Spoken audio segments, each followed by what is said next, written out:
जय श्री राम, जय श्री सीताराम। मित्रों,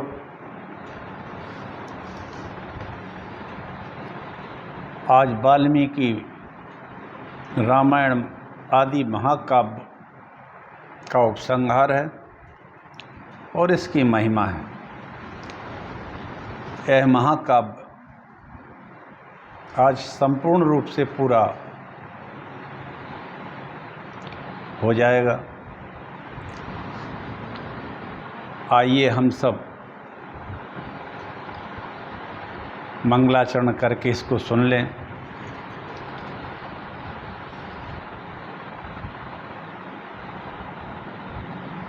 नास्ति वेद समम शास्त्रम, नास्ति शांति समम सुखम, नास्ति शांतिं परम ज्योतिर्नास्ति रामायणात् परम, नास्ति गंगा समम तीर्थम, नास्ति मातृ समो गुरुः, नास्ति विष्णु समो देवो, नास्ति रामायणात् परम, नास्ति वेद समम शास्त्रम, नास्ति शांति समम सुखम, नास्ति शांति परम ज्योतिर्नास्ति रामायणात् परम, नास्ति क्षमा समम सारम, नास्ति कीर्ति समम धनम, नास्ति ज्ञान समो लाभो, नास्ति रामायणात् परम, कर्पूर गौरम करुणावतारम संसार सारम, भुजगेन्द्रहारम सदा वसंतम हृदयारविंदे भवम भवानी सहितम नमामि। नारायणं नमस्कृत्य नरं चैव नरोत्तमं देवीं सरस्वतीं व्यासं ततो जयमुदीरयेत्। मनोजवं मारुततुल्यवेगं जितेन्द्रियं बुद्धिमतां वरिष्ठं वातात्मजं वानरयूथमुख्यं श्रीरामदूतं शरणं प्रपद्ये। वन्दौ गुरुपदपदं परागा सुरुचिसुवास सरस अनुरागा। गुरुपितु मातु महेश भवानी, प्रवनौ दीन बंधु दिन दानी। भवानी शंकरौ वंदे श्रद्धा विश्वास रूपिण्यौ, याभ्यां विना न पश्यन्ति सिद्धा स्वान्तास्तमीश्वरम्। सीतानाथ समारंभां श्रीरामानन्दार्य मध्यमाम्, अस्मदाचार्य पर्यन्तां वंदे श्रीगुरुपरम्पराम्। वंदे श्री गुरु परंपराम। नौमी भौम बार मधुमासा, नौमी भौम बार मधुमासा, अवधपुरी यह चरित प्रकाशा। जेहि दिन राम जन्म श्रुति गावहीं, तीरथ सकल तहाँ चलिया वहीं।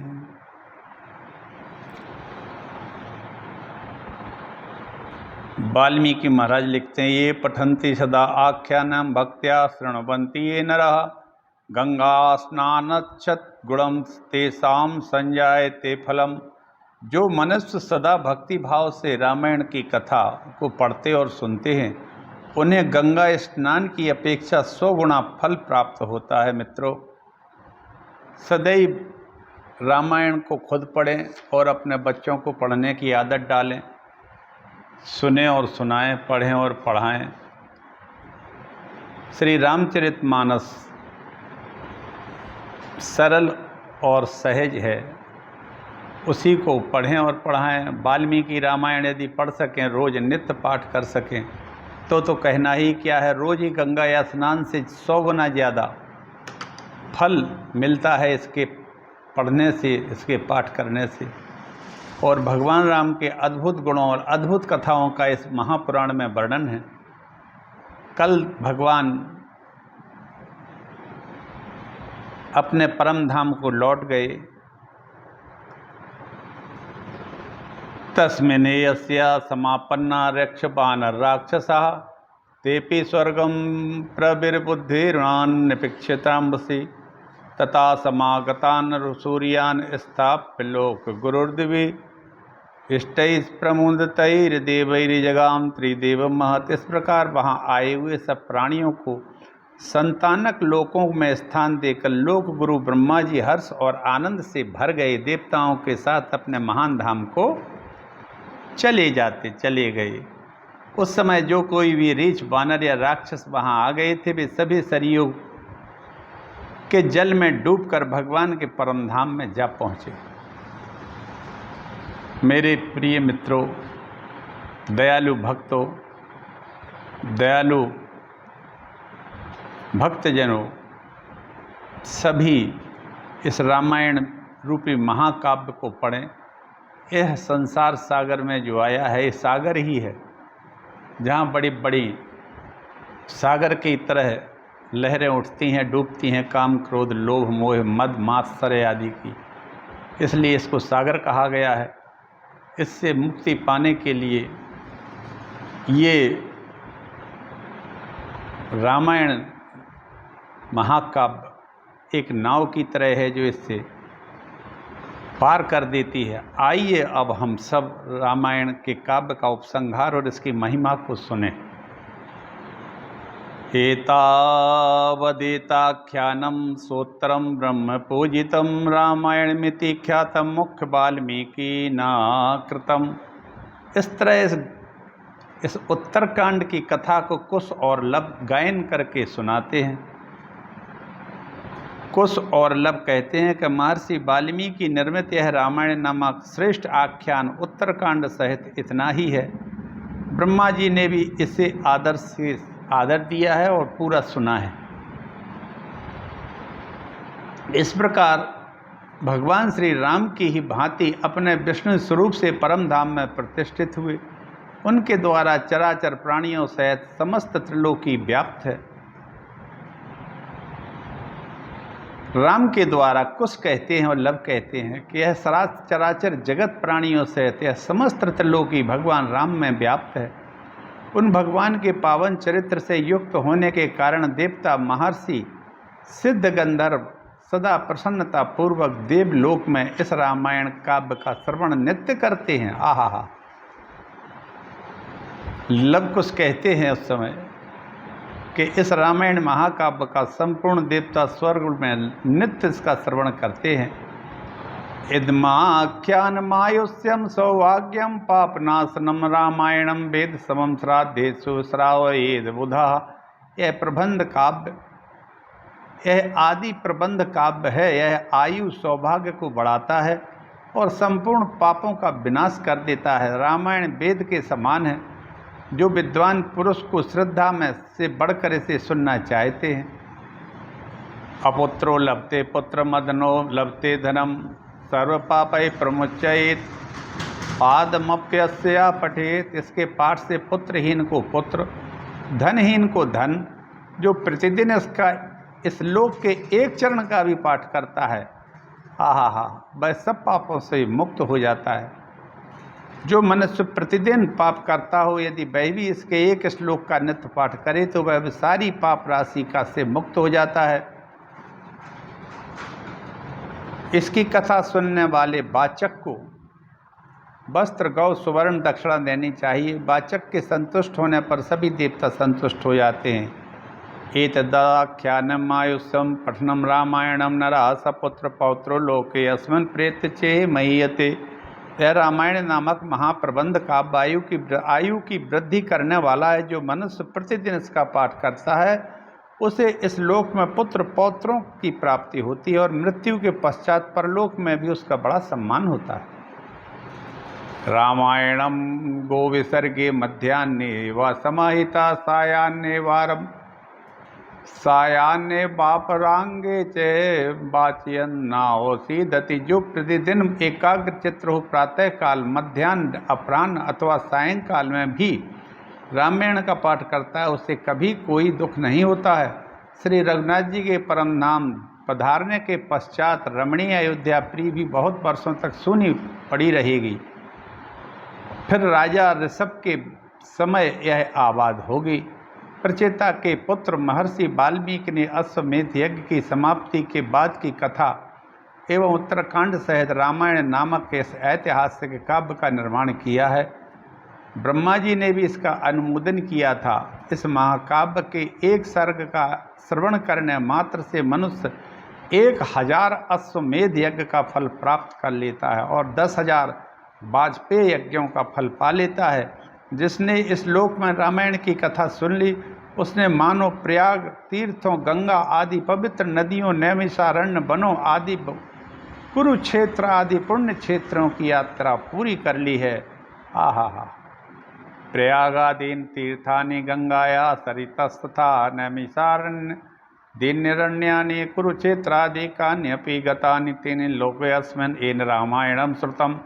जिसने इस वाल्मीकि महाकाव्य को, रामायण की कथा सुन ली, उसने मानो प्रयाग तीर्थों, गंगा आदि पवित्र नदियों, नैमिषारण्य वनों और कुरुक्षेत्र आदि पुण्य क्षेत्रों की यात्रा पूरी कर लिए। हेमभारम कुरुक्षेत्रे ग्रस्ते मानव प्रयच्छति यश्च रामायणम लोके श्रोति सदृशा भुवौ। जो सूर्य ग्रहण के समय कुरुक्षेत्र में एक भार स्वर्ण का दान करता है और जो लोक में प्रतिदिन रामायण सुनता है, वे दोनों समान पुण्य के भागी होते हैं। वाह। सम्यक श्रद्धा समायुक्ता शृण्वे राघवी कथाम सर्व पापाद् विमुच्यते विष्णु लोके च गच्छति।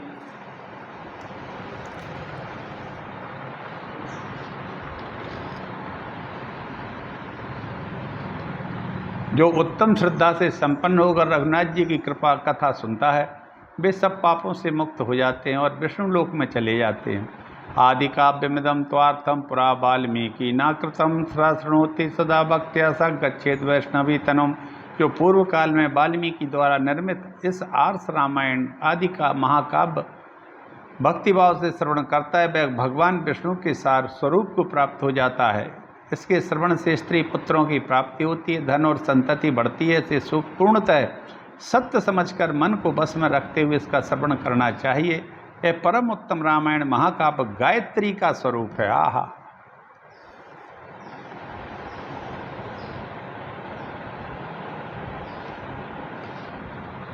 कुछ कहते हैं कि इसके श्रवण से पुत्र दारास वर्धन्ते संपदा संति अस्तता। इसके श्रवण से पुत्र पौत्रों की प्राप्ति, स्त्री, धन, संतति बढ़ती है। इससे पूर्णतः सत्य समझकर मन को बस में रखते हुए इसका श्रवण करना चाहिए। यह परम पवित्र रामायण महाकाव्य गायत्री का स्वरूप है। जो प्रतिदिन भक्ति भाव से रघुनाथ जी के इस चरित्र को सुनता है, वह निष्पाप होकर दीर्घायु प्राप्त कर लेता है। जो कल्याण प्राप्ति की इच्छा रखता है, उसे नित्य निरंतर श्री रघुनाथ जी का चिंतन करना चाहिए। आहा। चिंतयेत राघवम नित्यम श्रेय प्राप्तु च इच्छति श्रावये दिदिमाख्यानम ब्राह्मणेभ्यो दिने दिने। जो कल्याण की प्राप्ति की इच्छा रखता हो, उसे नित्य निरंतर श्री रघुनाथ जी का चिंतन करना चाहिए। ब्राह्मणों को प्रतिदिन प्रबंध काव्य सुनाना चाहिए। अब आज ब्राह्मण कहाँ सुनाते हैं? वाल्मीकि रामायण आदि से अंत तक कोई भी कहीं भी किसी चैनल पर या कोई भी ब्राह्मण नहीं सुनाता है।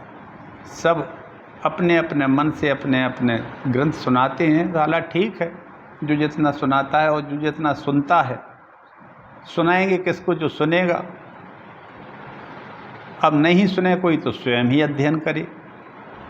और मैं तो कहता हूँ, इस देश के प्रत्येक व्यक्ति को, चाहे वो किसी भी जाति, वर्ग, वर्ण, धर्म का हो, उन सबको रामायण वाल्मीकि महाकाव्य सुनना चाहिए, पढ़ना चाहिए और सुनाना चाहिए। श्री रघुनाथ जी का चरित्र सब का पाठ पूर्ण कर लेता है, वह प्राणांत होने पर भगवान विष्णु के समान ही उनके परम धाम को चला जाता है। इसमें संशय नहीं। पिता पितामह तस्य तथैव प्रपितामह तत्पिता तत्पिता चैव विष्णु यान्ति न संशय। इतना ही नहीं, उसके पिता पितामह, प्रपितामह, वृद्ध प्रपितामह और उनके भी पिता, सब मतलब हमारा पूरा का पूरा जितने भी हमारे कुल में हमारे पितर हुए हैं, वे सब के सब विष्णु धाम को चले जाते हैं। चतुर्वर्ग प्रदम नित्यम चरितम राघवस्य तो तस्मादि यत्नवता नित्यम यश्रोतव्यम परम सदा। श्री राघवेंद्र का यह चरित्र सदा धर्म, अर्थ, काम और मोक्ष देने वाला है। इसलिए प्रतिदिन यत्न पूर्वक निरंतर उत्तम काव्य का श्रवण करना चाहिए। श्रवणवान रामायणम भक्त्या या पाद पदमेव च सयाति ब्रह्मणा स्थानम ब्रह्मणा पूजयति सदा। जो रामायण महाकाव्य के श्लोक के एक चरण या एक पद का भक्ति पूर्वक श्रवण करता है ब्रह्मा जी के धाम में चला जाता है और वह उनके द्वारा पूजित भी होता है। इस प्रकार इस पुरातन आख्यान का आप लोग विशेष विश्वास पूर्वक पाठ करें, आपका कल्याण और भगवान विष्णु के बल की जय हो। एवमेतद् पुरावृत्तमाख्यानं भद्रमस्तु वः प्रव्याहर्ता विश्रब्धं बलं विष्णो प्रवर्धताम्। यह 111वां सर्ग पूरा हुआ। उत्तरकांड का ये अंतिम श्लोक है। इस प्रकार पुरातन आख्यान का आप लोग विश्वास पूर्वक पाठ करें, सभी का कल्याण हो और भगवान विष्णु के बल की जय हो। ऐसा कुश और लव ने वहाँ गायन में संपूर्ण किया। इसका यह रामायण महाकाव्य गायत्री का स्वरूप है। मित्रों, यह 5वां वेद है।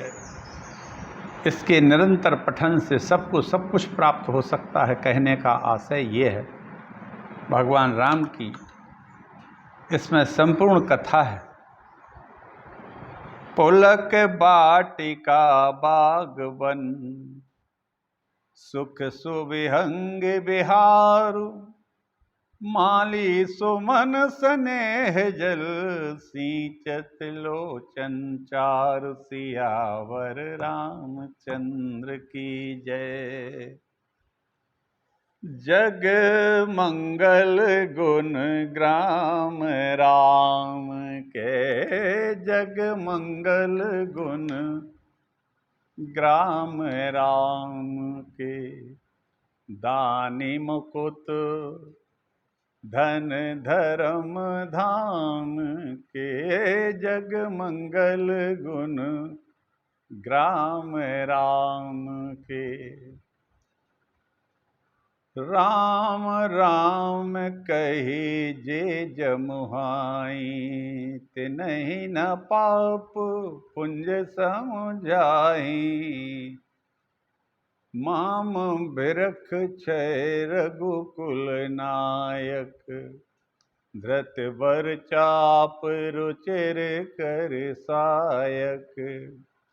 नील तामरस श्याम काम हरि हृदय कंज मकरंद मधुप हरि। भुज बल विपुल भार मही खंडित खर दूषण विराध बद पंडित। सुजस पुराण विदित निगमागम गावत सुर मुनि संत समागम। कलिमल मथन नाम ममताहन कलिमल मथन नाम ममताहन। तुलसीदास प्रभु पाहि प्रणत जन तुलसीदास प्रभु पाहि प्रणत जन। वर्णानामर्थ संज्ञानाम रसानाम छंदसामपि मंगलानां च कर्तारौ वंदे वाणी विनायकौ। गायत्र्या स्वरूपम तद रामायण मनुत्तमम्। यह रामायण महाकाव्य गायत्री का स्वरूप है। आगे कल वाल्मीकि रामायण से उत्तरकांड पूरा कल रामचरितमानस से उत्तरकांड की कथा को पूरा करेंगे धीरे धीरे। आज वाल्मीकि रामायण महाकाव्य, इसको हमने जैसा वाल्मीकि जी महाराज ने लिखा उसको लगभग पूरा कहने की हमने कोशिश की। इसको जो सुनने वाले मित्रों हैं, दयालु बंधियों, भक्तजन हैं, उन्हें निश्चित ही इसका भगवान की कृपा उन पर होगी। उन सब के चरणों में मेरा प्रणाम। यह आदि महाकाव्य रामायण का जो स्मरण एक एक श्लोक का आधा श्लोक भी पढ़ता है, उसको गंगा स्नान के से 100 गुना ज़्यादा फल मिलता है। सभी तीर्थ में जाने का भी फल मिलता है, क्योंकि इसके अधिनायक श्री राम जी हैं और राम जी के लिए ही है। राम जी से पूर्व 6 कांड वाल्मीकि जी ने इसके लिखे थे। 7वां कांड उन्होंने लव कुश और सीता जी के रहते हुए लिखा, जिसको लव कुश ने पूरे 7 के 7 कांड लय ताल बद्ध के द्वारा राम जी के अश्वमेध में सभी को सुनाया। देवताओं ने भी सुना, मनुष्यों ने भी सुना, ऋषि महर्षियों ने भी सुना। आज हमें इस महाकाव्य के पूर्ण होने पर प्रसन्नता है। भगवान ने ऐसा मौका दिया या बुद्धि को ऐसा प्रेरित किया कि इस वाल्मीकि आदि महाकाव्य को हमने पूरा करने की कोशिश की। इसमें अद्भुत कथाएं हमने आप लोगों को सुनाई हैं, अच्छी लगी होंगी और सभी लोग इसको स्वयं पढ़ें और पढ़ाएं, सुनाएं। इससे बड़ी चीज़ और क्या हो सकती है। इसमें 24,000 श्लोक हैं और हर श्लोक बहुत ही भक्ति भाव से परिपूर्ण है।